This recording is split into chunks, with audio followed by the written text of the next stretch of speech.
Na-relieve ang isang pulis sa Talisay City, Cebu matapos magpalaro ng Bring Me Drug Pusher sa social media. Paglilinaw raw ng pulis, for the content lang daw ito. Nasa frontline na balitang yan si Brian Castillo. For 2,000 pesos, bring me 2,000 ha, drug user.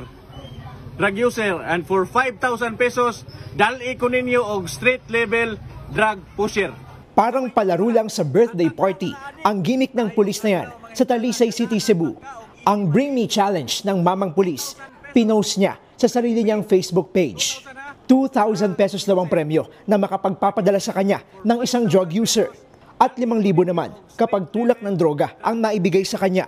Hindi yan nagustuhan ng hepe ng Talisay City Police at pinagsabihan ng kanyang tauhan na burahin ang naturang video na pinost niya noong October 31. Sumunod naman ang pulis pero kumalat na ang video sa social media.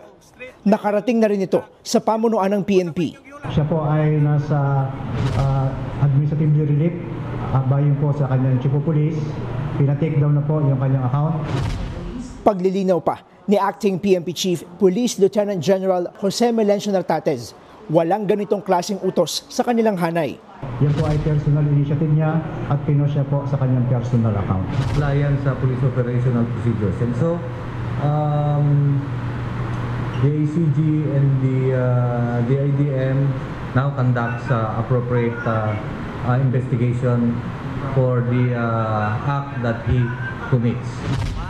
At kahit for the content lang ang pakay ng vlogger na pulis, taliwas umano ito sa panuntunan ng PNP, lalo't may kinalaman pa ito sa sensitibong kampanya kontra droga.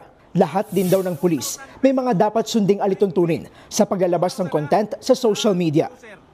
Nagbabalita mula sa frontline, Brian Castillo, News 5. Mga kapatid, Julius Babaw po.